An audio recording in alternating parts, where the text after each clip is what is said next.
Morning. I haven't done one of these in a couple weeks, and the reason I'm doing this one is actually kind of like a confession. Yesterday I had an opportunity to play with an old student and friend who came to visit, and she was one of my prize students, and we were working with a horse that, my horse Logan, that came to me to be started, and for the most part I think that's all I did with him. And I don't think I did many puzzles and things like that with him as far as like advanced puzzles. I did the things that, you know, I would do to make sure that we're connected before we ride and things like that. But as far as doing like advanced puzzles, like setting up a whole bunch of different obstacles that you have to do different things at the obstacles. For example, one obstacle was go sideways over a barrel to the right, and the other obstacle was go back between two poles, and you don't realize actually how hard that is for your horse until you're trying to do it. Another obstacle was go sideways over a barrel to the left. And then he was supposed to go do a figure eight while she stood on the bottom step of the mounting block around two other barrels. And then from there he was supposed to go on the other side of a pole while she's still standing on the mounting block, and then come sideways down the pole to her while she stood at the mounting block. That was the advanced puzzle that we had set up. He struggled with sideways over the first barrel and struggled for quite a bit before we finally said, what can we do to help him? And we were able to establish that, you know, if we break it down into a smaller bite, you know, find the smaller crumb to play with. And so I think we originally moved to just trying it with the mounting block because he's definitely stepped sideways over the mounting block before. So let's try that. That's kind of a, you know, a smaller version of the barrel, and it can give him the idea of going over something large, but this is what we're trying to do. So it helps him get on the right page, because he wasn't even on the right page. Even if you took him away, which we did that too, and just got him on the sideways page, it doesn't necessarily help him incorporate sideways with an obstacle. So we had to keep incorporating an obstacle. Well, the mounting block apparently was still too large of an obstacle, so you break it down even more. So we broke it down by giving him a small cone. And we were able to successfully explain to him that we were asking you to go sideways, yes, but sideways over something. And here's a cone is a little less obstructive, and he could you know, kind of put that together a little bit easier. So we were able to successfully have him do that. Then we moved back to the mounting block, and he was able to make those connections and was able to do the mounting block now very easily. Then after 3 tries or 3 successful, comfortable efforts over the mounting block, we then said, okay, now let's try the barrel, and we were able to do the barrel. So we had to break it down into smaller pieces to help him develop either the understanding or the confidence to go over that barrel. Now, going through the poles, he struggled. All horses, if you set up 2 poles side by side and then ask a horse to enter backwards into those 2 poles, your horse will do everything he can to avoid getting into those 2 poles, because he's convinced you don't know where those 2 poles, you don't know those 2 poles are there. And he'll do everything he can to go to the left of them or to the right of them or forward. He'll do everything he can to avoid actually entering the 2 poles. It's your job to convince him that you know those poles are there, because that's all he's convinced of right now, is that you don't know those 2 poles are there. So when trying to accomplish something like that, you have to ask the horse to take little steps. and create a bravery in you. It's not really a bravery in the poles, it's a bravery in you.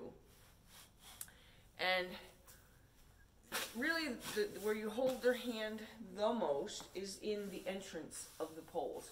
Because believe it or not, once their two back feet have entered the space between the two poles, you're in. They get it. Then it's almost like they'll go, oh, okay, so you want me to back through here?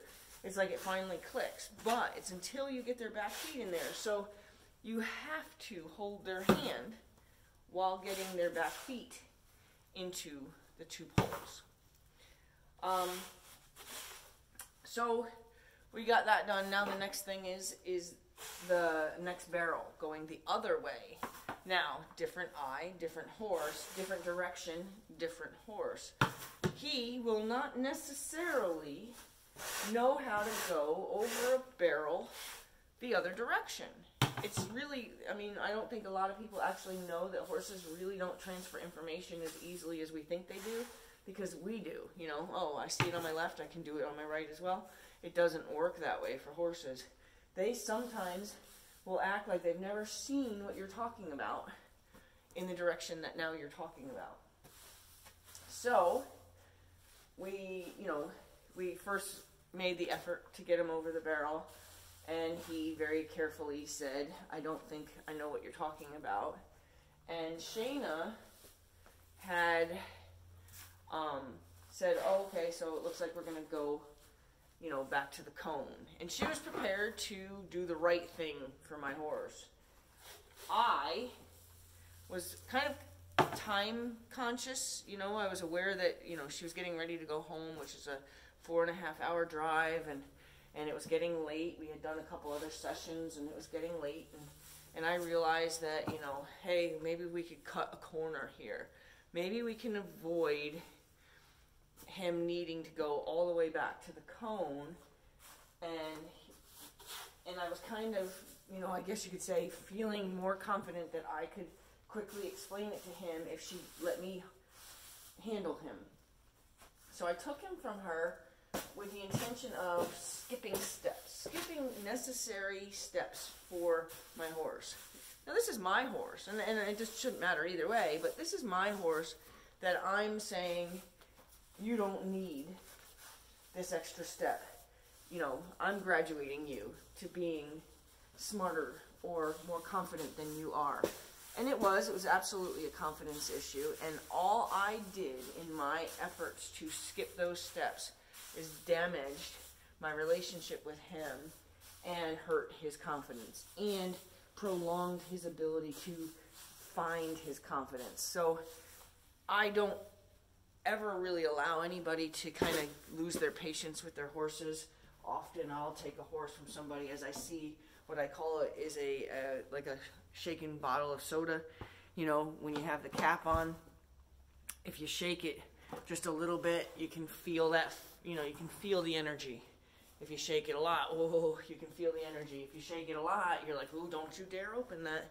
So I often refer to people when they start to get impatient and they start to get frustrated that your bottle's getting shaken, and either ask them to stop what they're doing and just breathe it out, or give me the horse and let me help your horse before your energy negatively impacts what you're trying to do and your relationship, because it'll ruin both, or it'll damage both in the moment at least, you know. And it could damage things longer term, but it certainly can damage things in the moment, or certainly will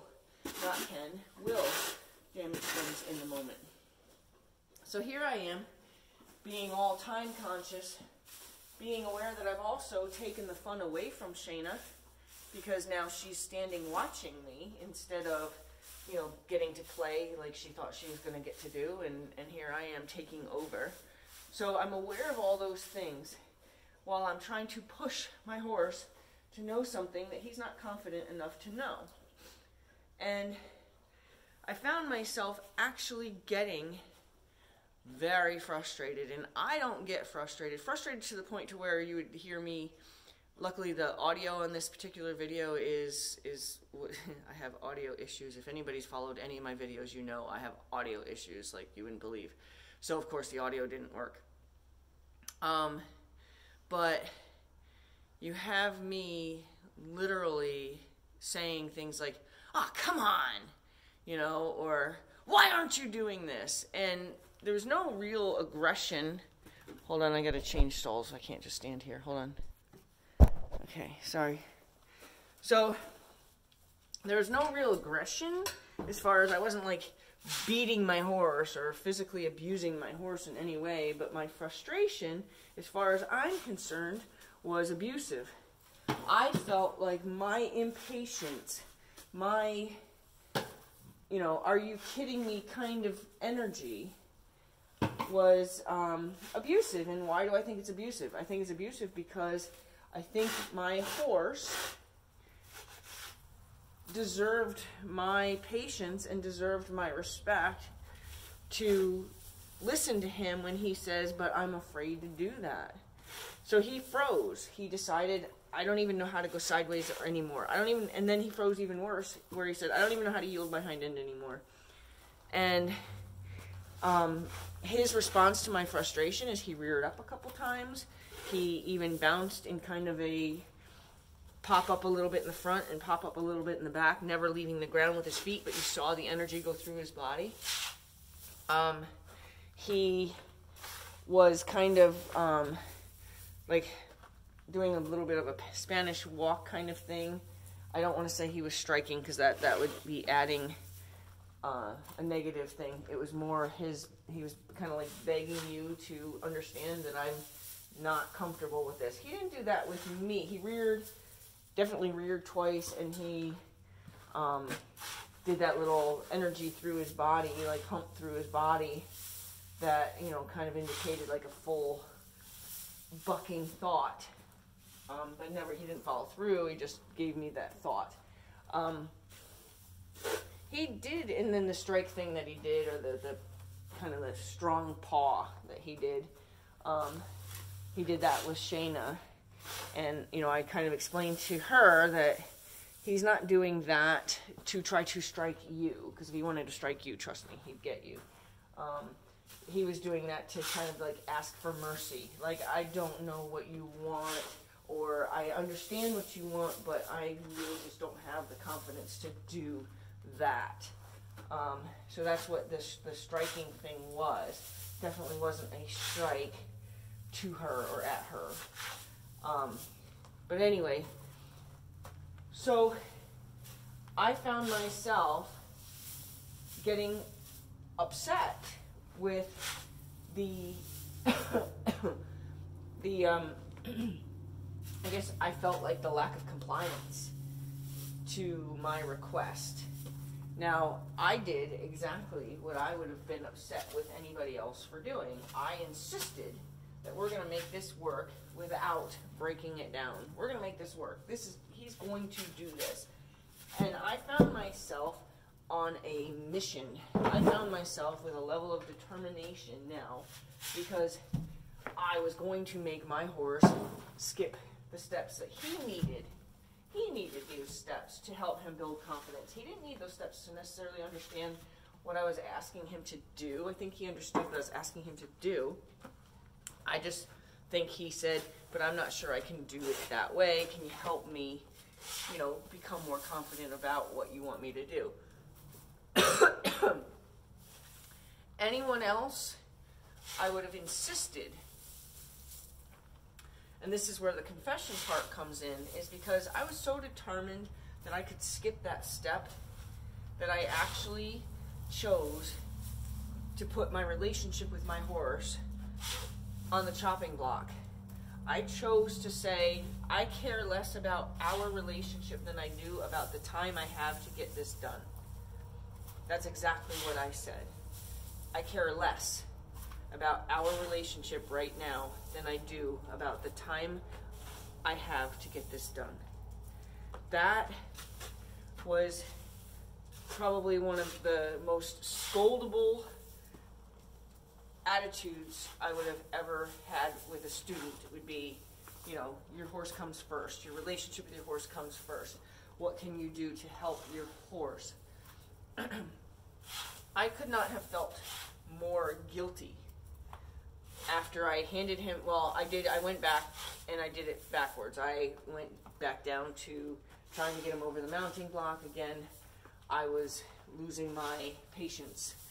He literally froze and decided I don't even know how to go, I don't even know how to yield my hind end. He literally froze on me, which then added to my frustration because now I know you know how to do that, and that's all I'm asking you to do, kind of thing.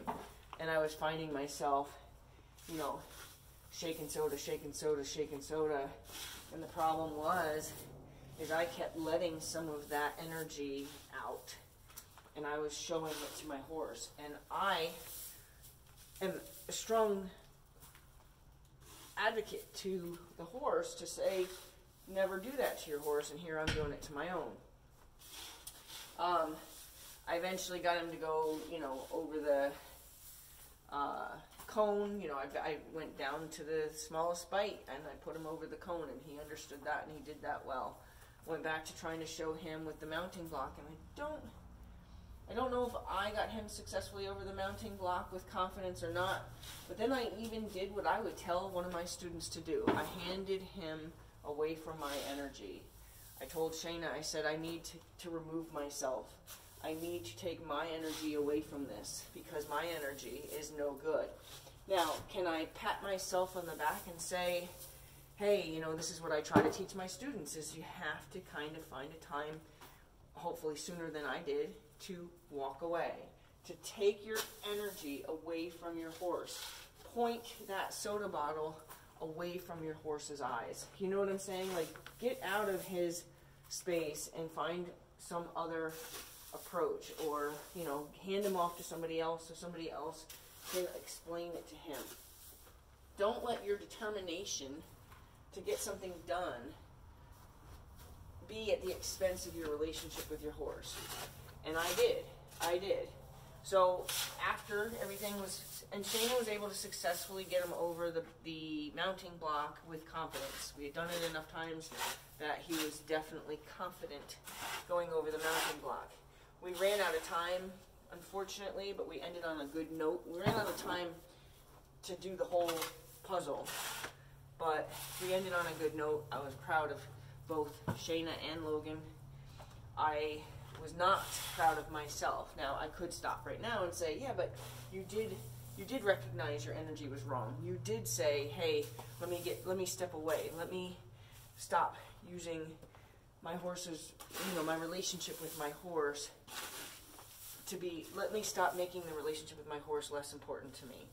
And I did hand him off, and I did concede that I was not approaching this in the best interest of my horse, and I was not approaching this in the best interest of the relationship with my horse.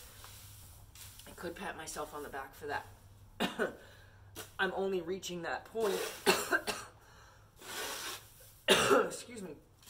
I'm only reaching that point right now, but I suffered with guilt all night that I had damaged my relationship with my horse.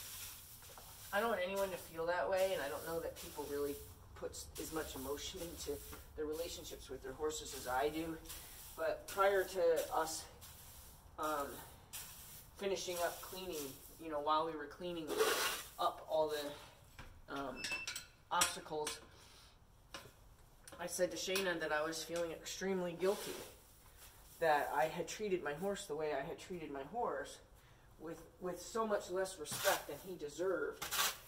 And Shayna said, you know, she tried to soothe me, which is not necessary. I appreciated it, but she tried to make me feel better about it. And what she said to me, or she asked me a question, hoping that it had a different helpful response, but the response she got was an honest response. It was a response I would have given if what she asked me was true. She said, you know, well, what would you have told somebody else? What would you have told one of your other students?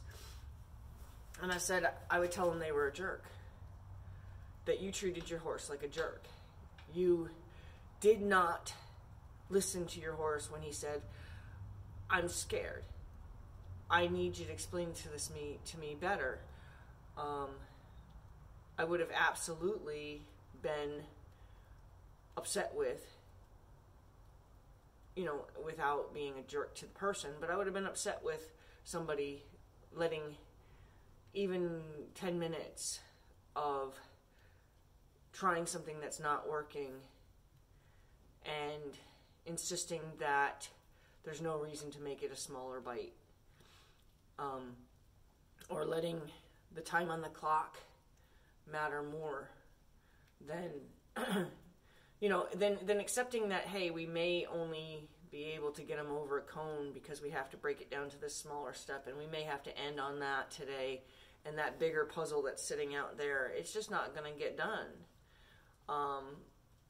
Instead of, you know, so my answer was, you know, honest and saying, if it was anybody, I would have said, you mistreated your relationship. You compromised your relationship with your horse for the sake of wanting to get something done, for your determination to complete a task. She says, oh, well, then that might not have been the right way to help you. And I'm like, no, you do help me, because it points out to me that, first of all, I have those moments too. And you can always learn. You can always walk away from a situation like that and say, okay, I could do better. I didn't need to do that to my horse. I know that we all can get frustrated. I know that we all can kind of find our patience running out, and we can all feel our bottles get shaken. It's knowing when it's hurting your relationship is the important part.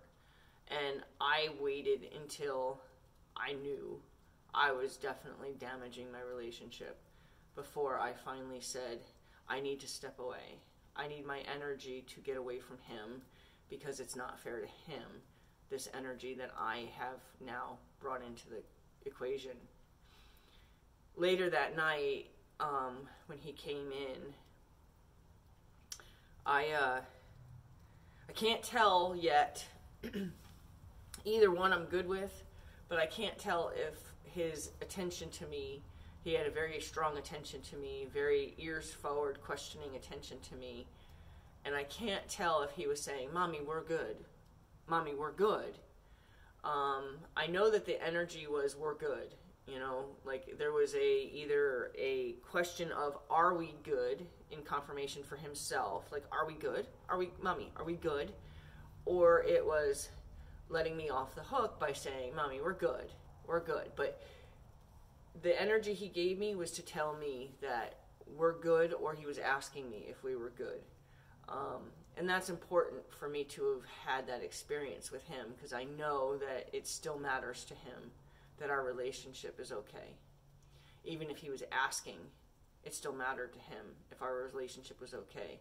It's cool to think that he was possibly trying to make me feel better, because he could tell that I was feeling very sorry. Now, mind you, it was my energy that was abusive. I was not abusive to my horse. Okay, it was my energy that was abusive. You ever get around somebody where, say they just had a really bad situation, you know, a road rage situation, and then you've just come into that energy field, and they're, this guy, he cut me off. And even though that person didn't just punch you, even though that person didn't just verbally abuse you, you feel that energy, and it's a very, very strong negative energy, and it is almost, even in that case, an abusive energy. Like, you have just been subjected to that person's abusive energy. That's what I mean by I felt like I was abusive to my horse, in the fact that I exposed him to that energy. To learn from that is to feel myself get that way and step away sooner. And that's all I can ever ask anybody to try, is when your soda gets shaken, step away. Step away. Don't abuse your horse with your energy.